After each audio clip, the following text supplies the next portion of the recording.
నా పేరు సిహెచ్ శ్రీనుబాబు అండి. మాది కాకినాడ జిల్లా ఏలేశ్వరం మండలం. ఏలేశ్వరం ఆర్టీసీ డ్రైవర్‌గా పనిచేస్తున్నానండి. నెక్ పెయిను, బ్యాక్ పెయిన్ వస్తుందండి. మా ఆర్టీసీ డిపో నుంచి విజయవాడ పంపించారండి. తాత్కాలికంగా మందులిచ్చారు గానీ, నా కంప్లెయింట్ ఏంటన్నది చెప్పలేదండి. వాళ్ళు కూడా మళ్ళీ మంగళగిరి పంపించారండి ఎన్ఆర్ఐకి. తాత్కాలికంగా టాబ్లెట్లు ఇచ్చి పంపించారండి. నేను ఒక 5 సంవత్సరాల నుంచి నెక్ పెయిన్, బ్యాక్ పెయిన్‌తో బాధపడుతూ అలాగా డ్యూటీ చేస్తా ఉన్నానండి. అది అలా ఒక రోజుకి అలా ఎక్కువైపోయిందండి. నేను డాక్టర్ రాజుగారు వీడియోస్ యూట్యూబ్‌లో చూసానండి. నేను వెంటనే వచ్చి డాక్టర్ గారిని కలిసానండి. ట్రీట్మెంట్ మొదలుపెట్టారండి. నాకు నెక్క కొద్దిగా ఇలాగ అలా తిరిగేదండి. లెఫ్ట్ సైడ్ కొద్దిగా తిరిగేదండి. నాకిప్పుడు మెడ ఎంతవరకు తిరగాలంటే అంతవరకు ఇలాగ రైట్ తిరుగుతుందండి.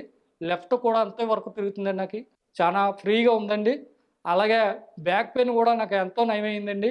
ఈ హాస్పిటల్ సిబ్బంది అందరికీ నేను నమస్కారం పెట్టుకుంటున్నానండి.